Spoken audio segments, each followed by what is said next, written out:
सो आज जो है हम लोग मैं आप लोगों को एक प्रैक्टिकल दिखाने वाला हूँ। नॉट एक नहीं, दो प्रैक्टिकल दिखाने वाला हूँ। सो दैट कि आप लोगों को जो है थोड़ा सा बेसिक कॉन्सेप्ट आपका क्लियर हो।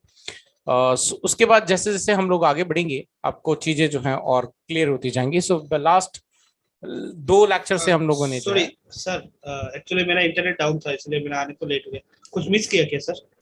कुछ मिस नहीं किया, अभी जस्ट स्टार्ट ही किया, 1 मिनट हुआ ओके। है ना। ठीक है तो सर। सो आज हम लोग प्रैक्टिकल करने वाले हैं। सो कुछ चीजें मैं प्रैक्टिकल दिखाने वाला हूँ सो दैट कि आपको अंडरस्टैंडिंग आ जाए कि किस तरह से जो है कितना डीप लेवल में आप जा सकते हो। राइट। चैलेंजेस क्या है नेटवर्किंग के अंदर, आज हम इन सब चीजों के बारे में थोड़ा सा डिस्कस करेंगे। राइट। क्यों ये जो मैं आज दिखाने जा रहा हूँ, व्हाई यू नीड दिस, आपको इतना डीप में क्यों चीजों को स्टडी करना है। बिकॉज हर चीज में इतना डीप नहीं जा पाऊंगा, लेकिन मैं आपको पूरा तरीका बताऊंगा कि किस लेवल तक आप जा सकते हो। Right, so that you can understand. So आज हम एक बेसिक ओवरव्यू करेंगे जो कि सिस्को ने प्रोवाइड किया हुआ है उसके बेसिस पे। एंड आगे चल के हम लोग जो है वायर शार्क का भी इस्तेमाल करेंगे। वायर शार्क के जरिए पैकेट कैप्चरिंग वगैरह वो सब चीजें करेंगे, उसमें देखेंगे किस तरह से हम चीजों को आइडेंटिफाई करते हैं।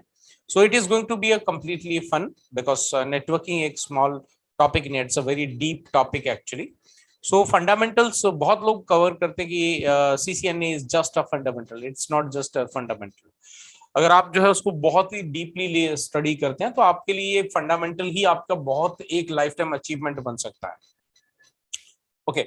सो देखिए चैलेंजेस क्या होते हैं मैं आपको बताता हूँ, एक छोटा सा ओवरव्यू देता हूँ आप लोगों को। से फॉर एग्जांपल आज की डेट में हर कंपनी के अंदर ना एक कॉन्सेप्ट चलता है which is called bring your own device, है ना। और या फिर अगर मान लो ब्रिंग योर ओन डिवाइस की ना भी बात करें तो हर किसी की, हर एम्प्लॉय के पास में आज की डेट में मोबाइल है। और हर मोबाइल, हर बड़ी कंपनी के जितने भी एम्प्लॉयज हैं, राइट, जो बड़े अच्छे पोजीशन पे बैठे हैं, वो क्या चाहते हैं कि उनके पास में हर चीज उनके हैंडी हो।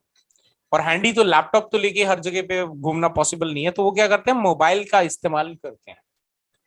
राइट। अब मान लीजिए कि आप एज अ नेटवर्क इंजीनियर हो या आईटी इंजीनियर हो किसी एक्स वाई जेड कंपनी के लिए, और आपके ऑर्गेनाइजेशन के अंदर भी यही प्रोसेस है कि जो भी मैनेजर लेवल, सुपरवाइजर लेवल पे हैं, उनको आपने एक्सेस दे रखा है कि वो अपने मोबाइल के जरिए आपके नेटवर्क में कनेक्ट कर सकते हैं। और ऐसे में जो है यहाँ पर बड़ी दिक्कत ये हो जाती है। Just a minute guys, just give me 1 minute, sorry. So मान लीजिए आप किसी कंपनी के आईटी इंजीनियर हैं और आपके पास में ये है कि अलाउ कर रखा है आपके मोबाइल। अब मोबाइल क्या, ये जरूरी नहीं है कि वो आपके नेटवर्क के, जो आपकी कंपनी के सर्वर्स हैं या आपकी कंपनी का कोई और नेटवर्क है, उसको एक्सेस करें, रिसोर्सेज को एक्सेस करें। लेकिन उनका जो डिवाइस है वो हमेशा आपके नेटवर्क में तो रहता नहीं है। राइट, हर किसी का मोबाइल एक ही नेटवर्क में तो रहता नहीं है। अब मान लीजिए वो मैं, मेरे मान लेते हैं मैं ये आपका स्टाफ हूँ, राइट, मैं एक मैनेजर लेवल पे हूँ और आप उस कंपनी के एम्प्लॉय हैं। तो आपने मुझे डिवाइस को दे दिया एक्सेस, तो क्या हो रहा है कि मैं जाके पब्लिक नेटवर्क में भी कनेक्ट हो रहा हूँ, मैं अपने और भी किसी अनसिक्योर नेटवर्क्स में कनेक्ट हो रहा हूँ। तो माइट भी मेरा जो डिवाइस है वो इन्फेक्ट हो जाए। राइट, माइट भी मेरा जो डिवाइस है वो इन्फेक्ट हो जाए किसी भी X Y Z, you can say कोई वायरस हो सकता है, एनीथिंग, कोई भी एक हैकर के द्वारा दिया गया कोई छोटा सा प्रोग्राम मेरे मोबाइल के अंदर हो सकता है। तो जैसे मैं आपके नेटवर्क में कनेक्ट हो रहा हूं तो क्या होगा, तो ये आपके पास में 99.99% ये हो जाते हैं कि वो जो प्रोग्राम मेरे मोबाइल के अंदर है, जो जो भी वायरस वगैरह जो भी मेरे डिवाइस के अंदर है, वो माइट भी आपके ऑर्गेनाइजेशन के नेटवर्क को इफेक्ट कर सकता है। राइट। लेकिन इन सब चीजों के लिए भी आपको रेडी रहना है। तो उसके लिए आपके लिए क्या इंपॉर्टेंट है, डीप इंस्पेक्शन। डीप इंस्पेक्शन बहुत इंपॉर्टेंट है। सिक्योरिटी चेक पॉइंट क्रिएट करना बहुत इंपॉर्टेंट है। आप इसको लाइटली नहीं ले सकते कि हाँ ठीक है कुछ भी कर लो, हाँ ठीक है नॉर्मल तरीके से करना। ये बहुत क्रूशियल चीजें हैं बिकॉज अल्टीमेटली आपकी परफॉर्मेंस आपकी इन्हीं सब चीजों के ऊपर में डिपेंडेंट होती है। एंड ऑफ द ईयर जब भी आपका प्रमोशन होना है या आपका जो सैलरी हाइक होना है, राइट, तो वहां पर ये जो पूरे थ्रू आउट द ईयर आपने परफॉर्मेंस दी है, जो आपने पूरा टेक केयर किया है, उसी के दौरान ही वही सब चीजें जो है आपको परफॉर्मेंस दिला सकती हैं, आगे आपको हाइक दिला सकती हैं। लेकिन मान लीजिए कि आपने जो है थोड़ा सा इसको लाइटली ले लिया और फिर आपने क्या करा, उस चीज को जो है एक लेट गो करके कर दिया, लेकिन ऑल ऑफ अ सडन आपके नेटवर्क में कुछ ऐसा बड़ा इशू क्रिएट हो गया। मैंने देखा है ऐसे बहुत सारे कई जगह पे ऐसा हो जाता है, बहुत सारी लोकेशंस पे ऐसा हो जाता है, राइट। लोग अपनी जब ऐसी सिचुएशंस में अटक जाते हैं, वो फिर अपना फोन भी छोड़ जाते हैं, सब कुछ नंबर भी चेंज कर लेते हैं, उनकी सिचुएशन इतनी क्रिटिकल हो जाती है। Let me share one example. ऐसा ही मेरे एक क्लाइंट थे, राइट, भोपाल के। उन क्लाइंट के साथ में उनको हालांकि वो इनडायरेक्टली वो मुझे रिपोर्ट करते थे और रिपोर्टिंग का एक पूरा प्रॉपर स्ट्रक्चरिंग किया गया था। लेकिन अब मेरी ड्यूटी बीइंग अ सीनियर क्या है कि मेरे पास में रिपोर्ट प्रॉपरली आ रही है कि नहीं आ रही है, और वो भी एक सीनियर पर्सन से आ रही है, तो आई हैव टू एज्यूम कि हाँ ठीक है, वो सारी जो चीजें टिक करके दे रहा डेली बेसिस पे, इंक्लूडिंग भी उनके जो भी जीएम हैं, राइट, उनके उस पे सिग्नेचर हैं, तो आई वाज एज्यूमिंग कि हाँ ठीक है, वो सारी चीजें परफेक्टली काम कर रही है। But one day I got a call from that unit कि हमारे यहाँ पे जो है ऐसा ऐसा इश्यू हो गया है, एंड द सर्वर का पूरा जो डेटा है, वो पूरा का पूरा डेटा आपका जो है एनक्रिप्ट हो गया है। तो पिछले, यू कैन इमेजिन कि जो ऑर्गेनाइजेशन पिछले 10-12 साल से चल रही थी और सारा डेटा उसका एक ही हार्ड डिस्क पे था, और गलती उसने ये करके रखी थी। आई वाज ठीक है, कोई बात नहीं, हो गया तो ठीक है, तो मैं टीम से बोल देता हूँ और टीम पूरा रिस्टोर कर देगी, कोई दिक्कत नहीं है। Then I got to know कि यार वो जो मेरे पास रिपोर्ट्स आ रही थी, they were creating a fake reports, right. So ये ऐसा कभी नहीं करना। बाद में क्या हुआ कि वो बंदे ने किसी को रिपोर्ट नहीं करा और चुपचाप वहां से मोबाइल नंबर भी चेंज कर दिया और छोड़ के भाग गया। तो ऐसी सिचुएशंस आप लोगों की लाइफ में ना आए, तो इसीलिए आपके लिए इंपॉर्टेंट ये है कि आप हर चीज पे, हर पॉइंट पे जो है सिक्योरली अपने आप को लेके चलें, सो दैट कि आपका करियर ग्रोथ पे जाए, बैकफुट पे ना, राइट। तो अभी चलिए मैं आपको दो चीजें आपके सामने यहाँ पे नेटवर्क डिजाइन करने वाला हूं, बहुत ही सिंपल से, लेकिन जैसे जैसे हम आगे बढ़ेंगे थोड़ा सा क्रिटिकल बनाएंगे। अभी बहुत ही सिंपल सा यहाँ पे मैं क्रिएट करता हूँ। आप लोगों के सामने मैंने ये दो स्विच लेने हैं, राइट, ये मैंने दो स्विचेस ले लिए। यहाँ पर मैं एक काम करता हूँ, दो दो कंप्यूटर ले लेता हूँ, ठीक है। यहाँ पे एक कंप्यूटर ले लेते हैं और यहाँ पर एक कंप्यूटर ले लेते हैं। लेट्स टेक एन एग्जांपल, यहाँ पे एक और ले लेते हैं, तीन कंप्यूटर ले लेते हैं। अब इन कंप्यूटर्स को मैंने आपके सामने ये स्विचेस के साथ में कनेक्ट कर दिया और दोनों स्विचेस को भी आपस में कनेक्ट कर दिया, ठीक है। सो अभी ये मुझे बताएं, क्या लगता है आपको, ये जितने भी आपके कंप्यूटर्स हैं, जो तीन कंप्यूटर्स आपके सामने मैंने कनेक्ट किए, राइट, तो ये कंप्यूटर्स क्या आपस में डेटा कम्युनिकेशन कर सकते हैं, यस और नो? नो सर, अभी नहीं कर सकते सर। आईपी बिठाएंगे तो कनेक्टिविटी हो जाएगा sir. Okay, IP, definitely IP address हो डालेंगे तो कनेक्टिविटी हो जाएगा, राइट। लेकिन देयर इज वन कॉन्सेप्ट, एक ऐसा प्रोटोकॉल है जिसको हम लोग कहते हैं अपीपा। ये नाम सुना है आप लोगों ने? नहीं सर। नहीं सर। नहीं सर। अपीपा, सॉरी सर, मैं आपको यहाँ इंटरप्ट करना चाह रहा था। जी बोलिए। सर ये हम लोग 1 तारीख के बाद क्लास पे नहीं है ना? हाँ जी, 1 अप्रैल के बाद क्लास पे नहीं है ना? हाँ, 1 अप्रैल से आज क्लास हो रही है। Okay okay sir, okay. 1 तारीख Thank को you. हुई थी, 1 तारीख को हुई थी, उसके बाद आज हो रही है। ओके सर, ओके, जी, थैंक यू। हाँ सर, अपीपा पता है सर। हाँ, अपीपा बेसिकली क्या है? अपीपा का फुल फॉर्म होता है यहाँ पे ऑटोमेटिक प्राइवेट आईपी एड्रेसिंग, अपीपा का फुल फॉर्म होता है, राइट। मैंने आप लोगों को जब ना एक प्रोटोकॉल के बारे में एक्सप्लेन किया था, और प्रोटोकॉल क्या था, वो एआरपी राइट। है ना। एआरपी के मैंने बताते वक्त आपको ये चीज बोली थी कि जब भी हम या एआरपी या आरएआरपी के अंदर हमने ये चीज डिस्कस करी थी कि जब भी आप किसी सिस्टम को आपके नेटवर्क डिवाइस के साथ में कनेक्ट करते हो, तो सबसे पहले वो क्या करता है, एक रिक्वेस्ट सेंड करता है, राइट। डोरा प्रोसेस के अंदर ये हमने कवर करा था। तो पहला डी स्टैंड करता है, जैसे ही आप डिवाइस को कनेक्ट करते हो तो पहले क्या होता है आपका डी, यानी कि डिस्कवर पैकेट सेंड होता है। तो यहां पर जैसे ही हमने ये डिवाइस कनेक्ट करे, तो तो डेफिनेटली इन कंप्यूटर्स ने भी आपके डिस्कवर पैकेट सेंड करे होंगे, हाँ जी। है ना। तो मैं प्रैक्टिकल भी दिखाऊंगा, बट अभी ये सेंड किए होंगे। लेकिन क्या इस नेटवर्क के अंदर आपके सामने मैंने नेटवर्क जो बना के रखा है, क्या इसके अंदर कोई डीएचसीपी सर्वर है? नहीं सर। नहीं है, राइट। जब आपका सिस्टम किसी भी नेटवर्क के साथ में कनेक्ट होता है और आपका जो सिस्टम है वो डिस्कवर पैकेट सेंड करता है, और अगर उसको जो है कोई भी रिप्लाई, अगर डीएचसीपी सर्वर नहीं है तो रिप्लाई नहीं मिलेगा, इन दैट केस यहाँ पे एक प्रोटोकॉल एक्टिवेट हो जाता है which is called अपीपा, automatic private IP addressing. ये एक बहुत ही छोटा सा प्रोटोकॉल डिजाइन किया गया था, बहुत पुराना प्रोटोकॉल है। ये उस वक्त प्रोटोकॉल डिजाइन किया गया था जब इतना इंटरनेट के बारे में इतना ज्यादा नहीं था। उस वक्त में यहाँ पे जो है विद इन दी ऑर्गेनाइजेशन आपस में जो है कंप्यूटर्स को कम्युनिकेशन एस्टैब्लिश करने के लिए ये प्रोटोकॉल डिजाइन किया गया था, बिकॉज उस वक्त नेटवर्क इंजीनियर और ये सब इतने नहीं थे। तो आपस में जो कंपनीज थी उन्होंने मिलकर एक ये प्रोटोकॉल डिजाइन किया था, सो दैट कि अगर कोई भी आप, क्योंकि मैनेजेबल डिवाइसेस तो अभी आए हमारे पास, पहले नहीं थे, राइट। तो अभी वहां पर जैसे सिस्टम को कनेक्ट करे तो ऑटोमेटिकली उनको एक आईपी एड्रेस मिल जाना चाहिए था विद इन दी ऑर्गेनाइजेशन आपस में कम्युनिकेशन एस्टैब्लिश करने के लिए।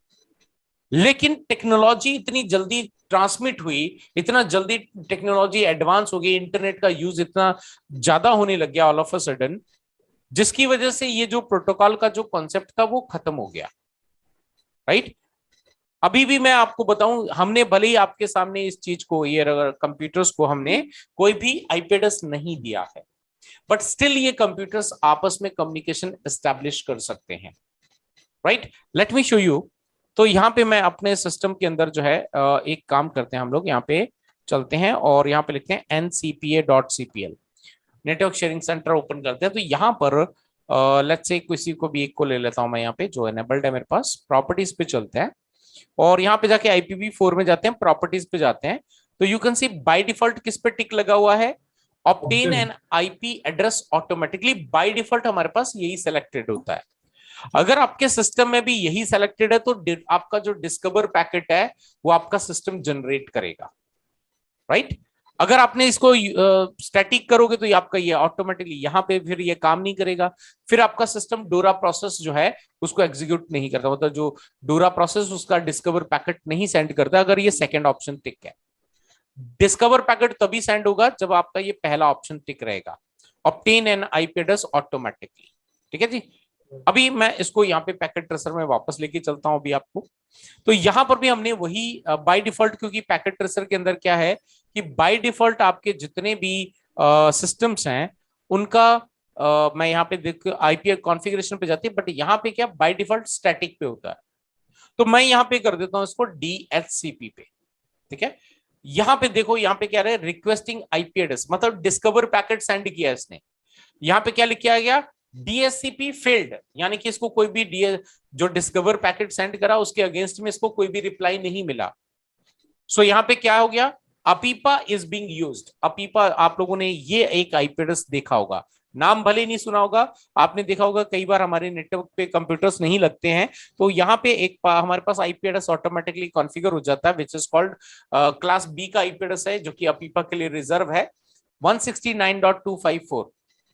यहां से ये स्टार्ट होता है, राइट। तो अभी यहाँ पे जो मेरे पास में आईपी एड्रेस यहाँ पे मिला है, मैं इस आईपी एड्रेस को यू कैन सी मैं चेंज नहीं कर सकता हूं, है ना। तो मैं यहाँ पे क्या कर देता हूँ, इस आईपी एड्रेस को नोट कर लेता हूँ 169.254 और उसके बाद हमारे पास क्या है 113.21, है ना। ये हमने यहाँ पे कर लेते हैं। अब अपीपा जब भी इस्तेमाल होता है तो ये इस प्रोटोकॉल डिजाइन किया गया था विद इन दी ऑर्गेनाइजेशन को आपस में कम्युनिकेशन करने के लिए। तो वहां पर इंटरनेट नहीं था उस वक्त में ज्यादा, तो इसलिए गेटवे की कोई रिक्वायरमेंट नहीं थी। डीएनएस, इंटरनेट ही नहीं था तो फिर डीएनएस का कहां पे काम कॉन्सेप्ट आएगा, इसलिए ये दो चीजें यहां पर नहीं मिलती हैं जब ये अपीपा यूज होता है। यही एक रीजन है क्योंकि यहाँ पे गेटवे नहीं मिलता, डीएनएस नहीं मिलता। यही एक बड़ा रीजन है कि IPv4 के अंदर अपीपा जो है ये आपका बिल्कुल बेकार प्रोटोकॉल हो गया, मतलब इसको कोई यूज भी नहीं करता। But why I am sharing, आप भी बोलोगे सर अगर ये यूज नहीं होता तो आप सिखा क्यों रहे हो, बता क्यों रहे हो इसके बारे में। ये इसलिए एक्सप्लेन कर रहा हूं बिकॉज IPv6 के अंदर जब हम चीजें कवर करेंगे, IPv6 जो कि लेटेस्ट टेक्नोलॉजी है, वहां पर अपीपा वापस आपको यूज करना पड़ेगा। और IPv6 के अंदर अपीपा जो है बहुत ही इंपॉर्टेंट रोल प्ले कर रहा है नेटवर्क के अंदर। और इसी की वजह से जो है IPv6 की वजह से आज जो हम 5G टेक्नोलॉजी 4G के अंदर जो स्पीड देख रहे हैं, राइट, जियो के जो आप देखो कंपेयर टू अदर, जियो की स्पीड ज्यादा क्यों मिलती है? बिकॉज वहां पे IPv6 का इस्तेमाल हो रहा है। अब जहां पर भी आप IPv6 का इस्तेमाल करेंगे वहां पे स्पीड क्यों मिलती है, ये आपको मैं कवर करूंगा जब हम IPv6 कवर करेंगे, राइट। तो यहाँ पे अपीपा यूज हो गया, मैं इसको कर लेता हूं बंद।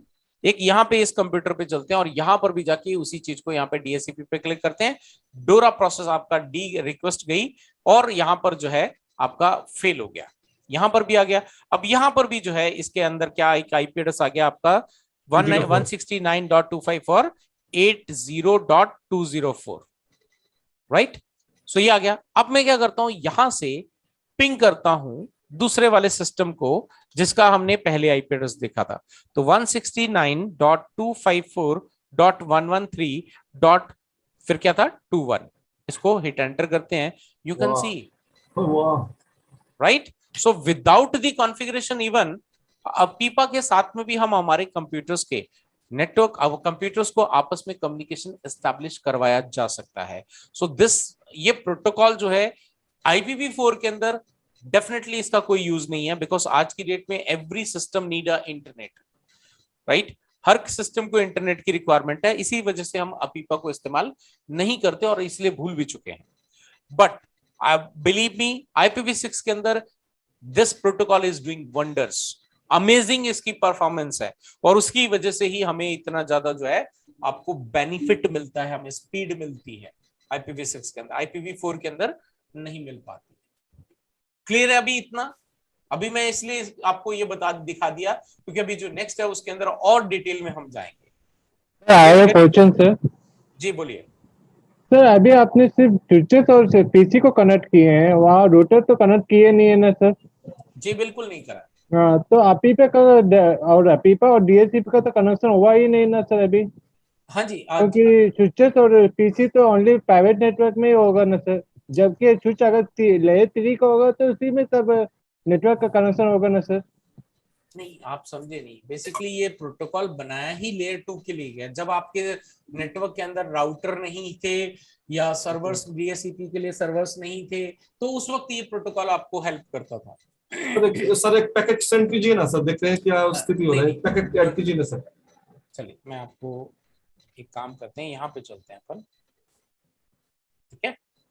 यहाँ पे ना सिस्को ने एक बड़ा अमेजिंग सा काम फीचर दिया है जस्ट टू चेक कि कैसे काम करता है। ये आपके पास में कुछ लिस्ट होती है, यू कैन सी यहाँ पे बहुत सारे प्रोटोकॉल्स होते हैं। ये सारे प्रोटोकॉल आपके जो है नेटवर्किंग के अंदर इस्तेमाल होते हैं, ठीक है। तो यहाँ पे सिमुलेशन मोड के अंदर सिस्को ने अपने हिसाब से देके रखा है, यूजर फ्रेंडली आपको जो है हेडर इंफॉर्मेशन दिखाने के लिए दिया है। बट एक्चुअल में जो हमारे नेटवर्क के अंदर जो डेटा ट्रैवल करता है वो हम वायरशार्क के अंदर देखेंगे, ठीक है। अभी मैं आपको यहाँ पे ये वाला सिस्टम को तो अभी तक हमने नेटवर्क पे नहीं डाला, राइट। इस पे चलते हैं और यहाँ पे हम डेस्कटॉप पे चलते हैं, ठीक है। मैं यहाँ पे थोड़ा सा ऐसे करता हूँ और IPv6 पे चलते हैं। अब यहाँ पे जरा ध्यान दीजिएगा दोनों साइड पे, यहाँ पर भी यहाँ पे भी क्या होता है। ये मैंने DHCP पे क्लिक करा, कैन यू सी कुछ हुआ? रिक्वेस्टिंग IP एड्रेस, सिस्टम ने पैकेट जनरेट करा। अब इस पैकेट के अंदर है क्या, इस डेटा के अंदर है क्या? तो यू कैन सी यहाँ पे क्या लिख के आ रहा है, DHCP पैकेट सर्वर 0.0.0.0। क्लाइंट के पास में भी IP एड्रेस नहीं है और सर्वर का भी इसको पता नहीं है, राइट। तो यू कैन सी यहाँ पे डेस्टिनेशन क्या लिखा, 255.255.255.255, राइट। सोर्स का IP एड्रेस कुछ भी नहीं है, 0.0.0। डेस्टिनेशन इसने क्या बोला, ब्रॉडकास्ट, ग्लोबल ब्रॉडकास्ट एड्रेस डाला इसने। तो इसको खुद का मैक एड्रेस पता है, लेकिन सामने वाले का भी मैक एड्रेस भी मिसिंग है और सामने वाले का कोई IP एड्रेस भी इसके पास में नहीं है। अगर हम यहाँ पे क्लिक करते हैं तो यू कैन सी यहाँ पे क्या लिख के आ गया, the port does not have an IP address, the packet payload is a DHCP UDP segment, right. क्यों है? The device set the source address to 0 IP address, the destination IP address in the same subnet, the device set the next hop to destination.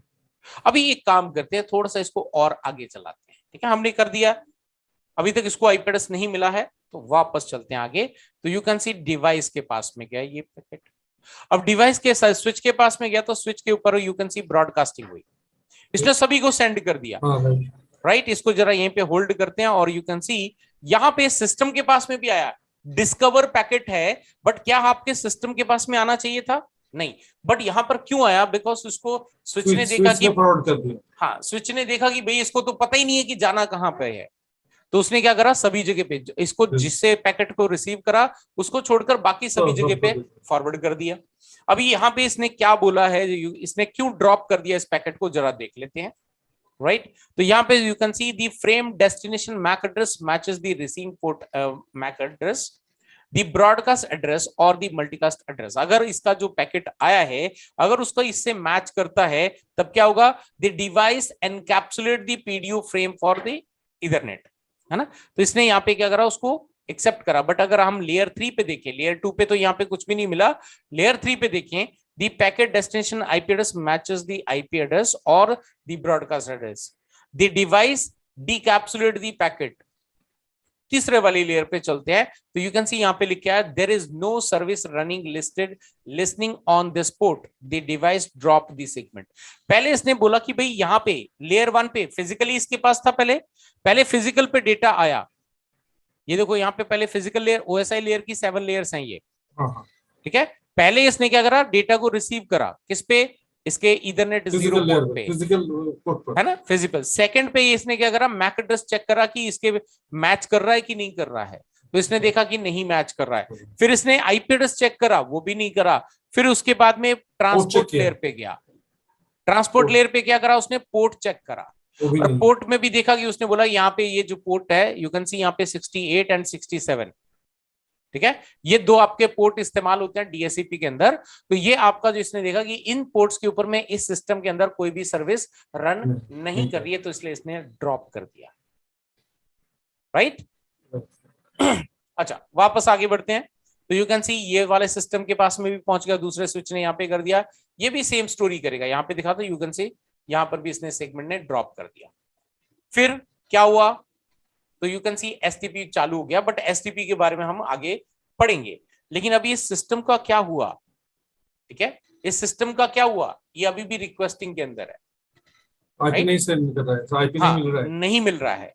तो जब ये IP address इसको नहीं मिलेगा, अब ये क्या करेगा, आपके सारे पैकेट यहाँ पे मैंने जो डिस्कवर करे थे, इसने सारे ड्रॉप खत्म हो गए, DSCP वाले सारे पैकेट आपके नेटवर्क के अंदर जाके डिस्ट्रॉय हो गए। तो क्या इसको कोई रिप्लाई मिलना है?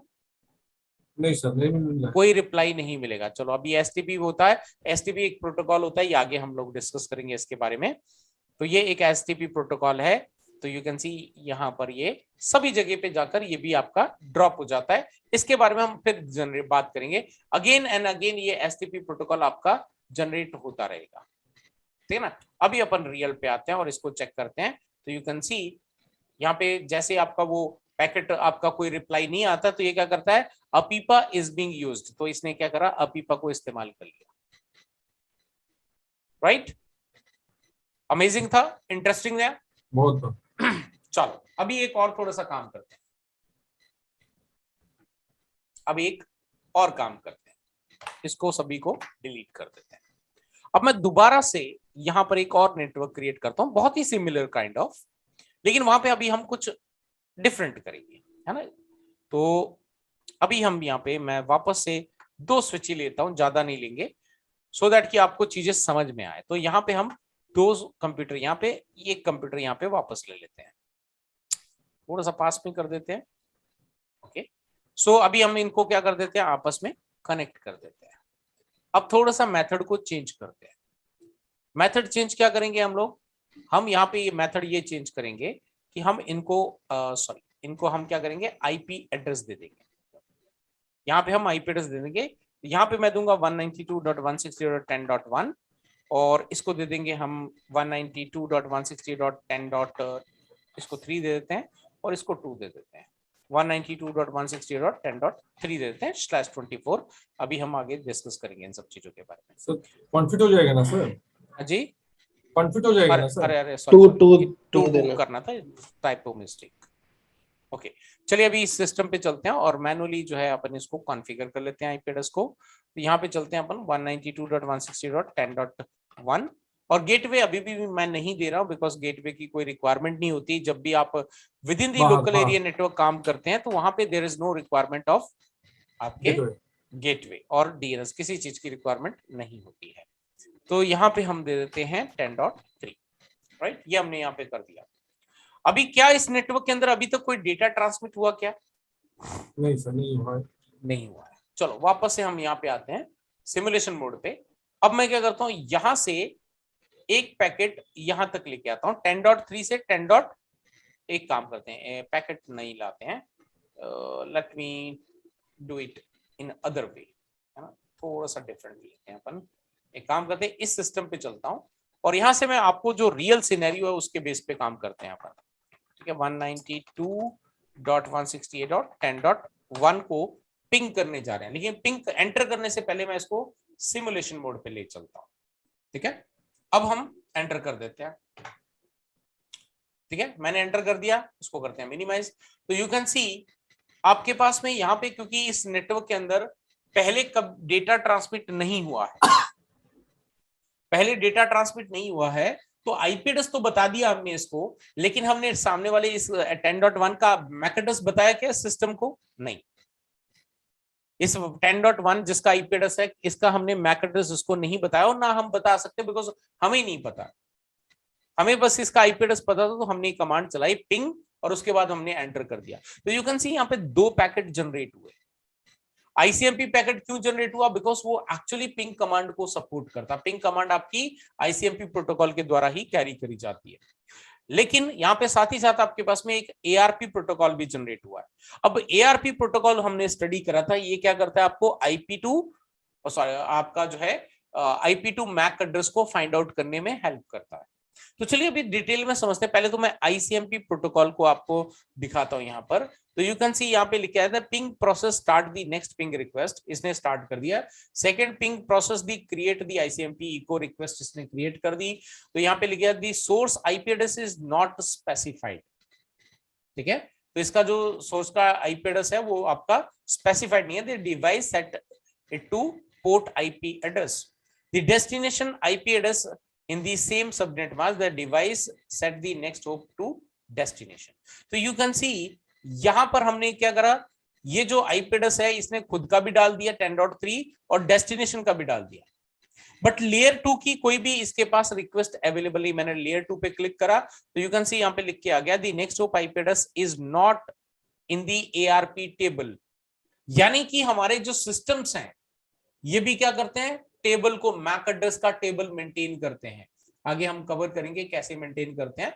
ये भी आपके जो हमारे सिस्टम्स हैं या डिवाइसेस हैं, ये भी मैक टेबल को मेंटेन करते हैं अपने पास में, राइट। तो यहाँ पे ARP process tries to send the ARP request for that IP address and buffer the this packet. तो इसने क्या करा, क्योंकि इसके पास में डेस्टिनेशन का मैक एड्रेस मिसिंग है, सो इसने क्या करा, ARP को रिक्वेस्ट करा कि मुझे कंप्लीट करके दे।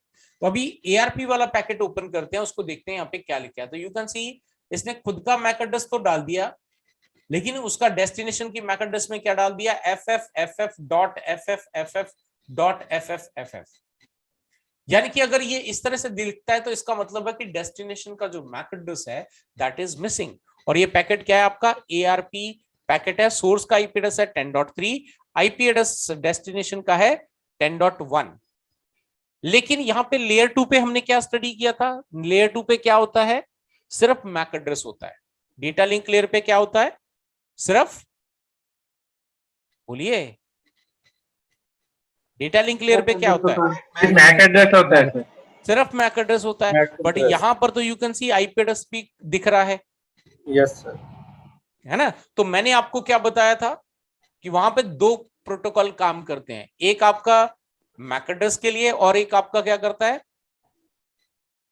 आईपी के लिए, लेयर 2 एंड लेयर 3 के बीच में कनेक्टिविटी के लिए, है ना, logical link control LLC। Right, हमने याद आया है ना? हाँ बिल्कुल सर, तो यस। यहाँ पर ये क्या कर रहा है अभी, क्योंकि लेयर 3 यहाँ पे मिसिंग है, लेयर 3 पूरा नहीं है उसके, लेयर 3 है पूरा लेकिन उसके पास में खुद के पास में जो लेयर 2 पे प्लीज म्यूट कर लें। ये ऐसी अतरंगी आवाजें मत निकालो बीच में, डर जाता हूं मैं। चलिए अभी यहाँ पे जो है ये हमने यहाँ पे क्या कर रहा है, एलएलसी काम कर रहा है। चलिए अभी आगे बढ़ते हैं, क्या बोलता है ये, इसको बंद करते हैं। अभी यहाँ से रिक्वेस्ट गई आपकी एआरपी की स्विच के पास, इसको यहीं पे होल्ड करते हैं और एक बार चेक करते हैं। तो यू कैन सी यहाँ पे अगर मैं क्लिक करता हूं तो यहाँ पे क्या बोल रहा है, ये स्विच क्या बोल रहा है, इसने पहला तो इसने फ्रेम जो है वो रिसीव करा, मैक एड्रेस वगैरह इसका प्रोसेस है। मैं यहाँ पे 4th से पढ़ता हूँ, पहले वाला आप लोग खुद भी पढ़ सकते हैं प्रैक्टिस करने के लिए। The device decapsulate the PDU from the frame ethernet frame. इसने क्या करा, उसको हेडर इंफॉर्मेशन को रीड करने के लिए उसको डिकैप्सुलेट करा। जब भी सेंड करता है तो वो एनकैप्सुलेट करता है और रिसीवर क्या करता है, उसको डिकैप्सुलेट करता है। तो यू कैन सी यहाँ पे लिख के आ रहा है कि उसने डिकैप्सुलेट करा, मतलब उसके हेडर की इंफॉर्मेशन को रीड करने के लिए उसको ओपन करा। The frame is an ARP frame. तो इसने देखा कि जो फ्रेम है, जो डेटा एक्चुअली इसके पास पहुंचा है वो एआरपी का पैकेट है, राइट। तो इसने उसको प्रोसेस कर दिया। The active VLAN interface is not up, ठीक है ना, जो इसका वीलन है वो बाय डिफॉल्ट 1 है, तो वो आपका अप नहीं है। The ARP process ignore the frame. तो इसने क्या कर दिया, इस फ्रेम को इग्नोर कर दिया। अभी इसका इनकमिंग का तो ये लेयर था, अब आउटगोइंग वाली लेयर क्या बोलती है, this is a broadcast frame. ये इसने पता लगाया कि भाई ये क्या है, ब्रॉडकास्ट है। क्यों, this switch send out the frame to all port in the same VLAN except the receiving port. जिस पोर्ट से इसने पैकेट को रिसीव करा है फ्रेम को, उसको छोड़ के बाकी सभी पे ये क्या करने जा रहा है, ब्रॉडकास्ट करने जा रहा है। Why? बिकॉज यहाँ पे आपके पास में डेस्टिनेशन का मैक एड्रेस मिसिंग है और स्विच को मैक एड्रेस के सिवा आईपी एड्रेस समझ में आता नहीं है। तो ये क्या कर रहा है, उसको बोला ठीक है मुझे क्या करना है, पता नहीं क्या डाल के भेज दिया यहाँ पे, तो मैं तो इसको क्या करने जा रहा हूँ, ब्रॉडकास्ट करने जा रहा हूँ। तो ये इसने ब्रॉडकास्ट कर दिया, ये पहुंचा दूसरे स्विच के पास। अब दूसरा स्विच भी देखते हैं आगे क्या करता है, ये भी सेम प्रोसेस करेगा और इसने जो है दोनों सिस्टम्स के पास में फॉरवर्ड कर दिया। बट एक सिस्टम ने उसको जो है अभी कुछ भी एक्शन नहीं लिया, लेकिन एक सिस्टम ने ड्रॉप कर दिया। पहले देखते हैं कि ड्रॉप वाला क्या बोलता है। ड्रॉप वाले को अगर हम यहाँ पे क्लिक करते हैं तो यू कैन सी पहले वाला आप पढ़ सकते हैं। मैं 4th से स्टार्ट करता हूं। यहाँ पे ARP frame is a request, ये क्या है आपका, रिक्वेस्ट आई है इसके पास में, ठीक है। The ARP request target IP address does not match the receiving port IP address। यानी कि जो उसके अंदर ये जो IP address लिख के आ रहा है, वो IP address इसके खुद के NIC कार्ड के ऊपर जो IP address कॉन्फ़िगर्ड है उसके साथ में मैच नहीं कर रहा है। तो क्या करेगा ये, the ARP process drop the frame। तो इसने क्या कर दिया, उस फ्रेम को ड्रॉप कर दिया कि भाई ये मेरे लिए नहीं है, ठीक है। मैक एड्रेस ये मैच नहीं कर पा रहा क्योंकि नहीं है उसके पास में, लेकिन आईपी एड्रेस मैच करके इसने चेक कर लिया। अब जो है हम यहाँ पे दूसरा सिस्टम है, इसकी बात करें तो ये क्या बोलता है। तो यहाँ पे अगर देखते हैं तो यू कैन सी ARP चौथे नंबर पे सेम चीज है, रिक्वेस्ट आ रखी है। The ARP request target IP address matches the receiving port IP address। जो इसके अंदर IP address आया है वो इसके खुद के NIC कार्ड के ऊपर में जो IP address कॉन्फ़िगर्ड है उसके साथ में ये मैच कर रहा है, राइट। सो ये क्या कर रहा है, दी ARP process updated the ARP table with received information. तो इसने क्या करा, जो भी इंफॉर्मेशन उसको चाहिए उसके अकॉर्डिंग उसको अपडेट कर दिया डिटेल को। तो नाउ यू कैन सी यहां पर आपका सोर्स और डेस्टिनेशन दोनों का मैक एड्रेस अवेलेबल है, दोनों ही का आपका डेटा अपडेट हो गया, मैक एड्रेस अपडेट हो गया। यहां पर आपके पास में सोर्स कौन था जिससे डेटा आया है, तो यू कैन सी यहाँ पे लास्ट में क्या है 8072। अब 8072 डेस्टिनेशन बन गया और इसने ये वाला जो सिस्टम है इसने क्या करा, खुद का मैक एड्रेस इसमें ऐड कर दिया FF की जगह पे, इसकी लोकेशन पे अपना खुद का मैक एड्रेस ऐड कर दिया। चलिए अब आगे बढ़ते हैं, लेट्स सी अब क्या होता है। तो ये वापस पहुंचा स्विच के पास, राइट। अब ये स्विच क्या बोलता है, क्योंकि अब तो इसके पास में सारी इंफॉर्मेशन है, सोर्स का मैक एड्रेस और डेस्टिनेशन का मैक एड्रेस भी अवेलेबल है। तो यू कैन सी सारी एंट्री इसने हटा दी, सिर्फ इतना बोल रहा है this is a unicast frame. ये क्या है आपका 1-to-1 फॉरवर्डिंग एक फ्रेम है, यानी कि ये जो डेटा है इसको ब्रॉडकास्ट नहीं करना है, ठीक है, अगर यहाँ पे देखेंगे तो you can see the outgoing port is access port, switch send the frame out that port. ये जो है इसने इस पैकेट पोर्ट के ऊपर में डेटा को फॉरवर्ड कर देना। यू कैन सी अभी इसने इसको सेंड नहीं करा कंप्यूटर को, तो अभी ये पहुंचा स्विच के पास में। अभी देखना यहाँ पे वापस से जैसे इसके पास में पहुंचा तो यहाँ पे एक तो टिक लग गया और दोबारा से आईसीएमपी पैकेट एक्टिवेट हो गया, ठीक है। और यहाँ पे टिक पे देखते हैं चल के कि क्या बोलता है ये, तो यू कैन सी यहाँ पे ARP frame is a reply, इसको रिप्लाई आ चुका है। The ARP process updated the ARP table with the received information. इसने क्या करा, अपनी सारी इंफॉर्मेशन अपडेट कर दी। The ARP process take out and send the buffer packet waiting for the ARP reply. तो इसने क्या करा, वो जो इंफॉर्मेशन ये लेकर आया है ये किसको हैंड ओवर कर दी, ICMP प्रोटोकॉल को, राइट, जो इसका वेट कर रहा था। अगर मैं आपको ये सिस्टम का डिटेल दिखाऊं यहाँ पे जो हमने मिनिमाइज किया था, यू कैन सी अभी तक रिप्लाई नहीं आया है, क्योंकि अभी तक आपका ARP काम कर रहा था, अभी तक रिप्लाई नहीं आया। इसको वापस मिनिमाइज करते हैं, अब देखते हैं कि आपका ICMP का डिटेल में क्या चेंजेस हुए। तो यू कैन सी पहले यहाँ पे जो है लेयर 3 की इंफॉर्मेशन थी, बट अब यहाँ पे सिर्फ लेयर 2 की इंफॉर्मेशन अवेलेबल है। लेयर 3 पे करते हैं तो you can C nothing is happening, right. क्यों, अब उसको जो डिटेल चाहिए थी, भले ही ICMP जो है हम लेयर 3 की रिक्वेस्ट कर रहे हैं, बट स्टिल क्योंकि ये आपका लेयर 2 पे कम्युनिकेशन होना है तो यहाँ पे लेयर 2 का ही इस्तेमाल किया जा रहा है, सोर्स और डेस्टिनेशन का मैक एड्रेस ही इस्तेमाल हो रहा है। चलिए अब आगे बढ़ते हैं, इसमें देखते हैं क्या बोलता है। तो ये पहुंच गया आपका स्विच के पास में। एक बार यहाँ पर भी आपको चेक करवा देता हूँ, तो यू कैन सी कोई डिटेल, बड़ी डिटेल नहीं आ रही। दिस इज द यूनिकास्ट, ये आपका 1-to-1 मैक डेटा फॉरवर्डिंग है। चलिए अब आगे बढ़ते हैं, ये स्विच के पास, ठीक है।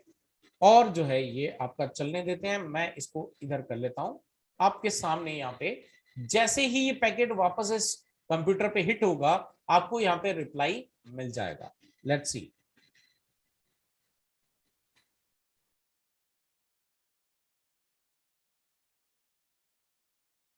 आ गया रिप्लाई, राइट। जैसे डेटा यहाँ पे हिट हुआ इस पोर्ट पे, तो यू कैन सी आपको रिप्लाई आ गया, ठीक है ना। तो ये आपका अभी क्या इसमें डिटेल है, तो यू कैन सी अब दोबारा जा रहा है, ये दोबारा कंप्लीट करेगा, दोबारा आपको रिप्लाई आ जाएगा, फिर एक बार जाएगा, ऐसे 4 बार जो है आपका ICMP प्रोटोकॉल सोर्स और डेस्टिनेशन के बीच में ट्रैवल करता है। सेम इंफॉर्मेशन लेके ये बार बार चलता है, सो दैट कि 4 टाइम इसमें ये जो ये आपका ICMP प्रोटोकॉल है, ये 4 बार सेम फ्रेम के साथ में जो है डेटा को ट्रैवल करवाता है। तो ये जो छोटी छोटी चीजें हैं, but it is very much important, you should know कि आपका जो नेटवर्क है वो एक्चुअली, यू कैन सी आपको रिप्लाई दोबारा आ गया। अब ये वापस यहां से फ्रेम जनरेट करेगा, ऐसे 4 बार करेगा प्रोसेस पूरा, ठीक है ना। तो अभी जो है इसी तरह से हमने आगे पूरा चीजों को इसी डिटेल के साथ में इसको स्टडी करने की कोशिश करनी है। ये मेरी रेस्पॉन्सिबिलिटी नहीं है, मेरी रेस्पॉन्सिबिलिटी है आपको इस लेवल तक, डिटेल तक, आपको डिटेल को कैसे रीड करना है, कैसे इंफॉर्मेशन को कैप्चर करना है, ये मेरा काम है आपको एक्सप्लेन करना और मेथड को बताना। But practice makes a man perfect, आपको जो है प्रैक्टिस करोगे तभी आप परफेक्ट होंगे। सो मैंने इस लेवल पे जा जाकर जो है खुद बहुत टाइम स्पेंड किया लाइफ का, तो इसीलिए मुझे इतने डीप लेवल में जो है नॉलेज हो चुका है। फिर वो भले ही वायरशार्क, अगर यहाँ पे आप सीख जाएंगे तो वायरशार्क के अंदर पैकेट कैप्चर करके आप आसानी से चीजों को सीख सकते हैं, आपको सारी चीजें समझ में आएंगी। लेकिन अगर इतने डीप लेवल पे आप नहीं जाएंगे, प्रैक्टिस नहीं करेंगे, तो यही समझ नहीं आएंगी, तो वहां पे रियल नेटवर्क का जो डेटा वायरशार्क में दिखेगा उसको आप नहीं समझ पाएंगे, राइट। तो ये 2 छोटे छोटे एग्जांपल मैंने आपको प्रैक्टिकल करके दिखाए। सो इसी तरह से आप लोगों को, जब मैं आपको DHCP कॉन्फ़िगर करना सिखाऊंगा और उसके बाद में आप क्या करोगे, पैकेट ट्रेसर के अंदर DHCP को कॉन्फ़िगर करोगे और सिमुलेशन मोड पे जाके देखोगे कि एक्चुअल में जो DHCP का जो मैंने प्रोसेस बताया था RARP का, वो वाकई डोरा प्रोसेस जो है वो उसी तरह से काम करता है, वैसी ही हेडर इंफॉर्मेशन है जैसी मैंने दिखाई थी या नहीं, राइट। ये आप लोगों को प्रैक्टिकल करना है। ARP मैंने बता दिया, RARP जब मैं DHCP बता दूंगा कॉन्फ़िगर करना, उसके बाद आप लोगों का काम है उसको इसी तरीके से इतनी डिटेल में उसको स्टडी करना, चेक करना, राइट। सो अभी किसी का भी कोई भी सवाल है, राइट, आप लोग पूछ सकते हैं। पहली हाँ, बात सर। तो पहले ये बताएं, मजा आया आज जो प्रैक्टिकल किया हमने? बहुत ही बहुत। छोटे लेवल पे करा, बट बहुत सर। इंटरेस्टिंग था, है कि नहीं है? हाँ, बहुत यस सर, सर, बहुत। Yes sir. Yes sir. है ना? तो वाकई Yes, sir. Networking is Yes, sir. Interesting, networking वाकई बहुत इंटरेस्टिंग है। सर, हमें मेरा ये एक क्वेश्चन डिपेंड था सर। करता, एक मिनट, ये हम पे डिपेंड करता है कि हम उसको किस बोरिंग समझते हैं या इंटरेस्टिंग समझते हैं, राइट? इंटरेस्टिंग समझ के लेंगे, you will do wonders in IT networking, right? और अगर आप ये जो चीजें है ना, ये मत समझना कि नेटवर्किंग के अंदर ही काम आएगी, साइबर सिक्योरिटी में जाओगे तब काम आएगी, क्लाउड में जाओगे तब काम आएगी, आप आईएसपी में जाओगे तब काम आएगी, आप वर्चुअलाइजेशन में जाओगे तब काम आएगी, कहीं पर भी जाओगे ये आपको नेटवर्किंग इसी तरीके से पूरा समझ में आएगी। हाँ जी, अब सवाल पूछिए वन बाय वन। सर, मेरा क्वेश्चन है कि पैकेट ट्रेसर का जो इतना सारे सर ऑप्शन है, तो इसको हम कैसे, इसके लिए सर अलग से ट्रेनिंग चाहिए सर? नहीं, इसके लिए पूरा डेडिकेटेड एक हमारा सेशन है, राइट? वो अभी मैं इसलिए नहीं बता रहा हूँ आप लोगों को पैकेट ट्रेसर के बारे में कि क्योंकि अभी मैं आपको उस लेवल तक नहीं लेकर आया, मैंने सिर्फ आपको कुछ बेसिक प्रैक्टिकल करके दिखाना था, सो दैट कि क्योंकि सारी चीजें थ्योरेटिकल होती चली जाएंगी तो आप थोड़ा सा बोर फील करने लगे, है ना? तो आप लोग बोर ना हो, तो बीच में मैंने ये थोड़ा सा जो चीजें थ्योरेटिकली समझाई है आपको, उसी चीज को मैंने प्रैक्टिकल करके भी दिखा दिया। पैकेट Right, नहीं सर, अभी पैकेट ट्रेसर का लिंक कहाँ सर मिलेगा सर? नहीं, पूरा प्रोसेस बताऊंगा कैसे मिलेगा, कहाँ से करना है, बकायदा सिस्को के साथ में रजिस्ट्रेशन प्रोसेस पूरा कंप्लीट करेंगे हम। सर नहीं मेरा सर, इस क्वेश्चन पे वर्कआउट नहीं करेंगे ना हम लोग।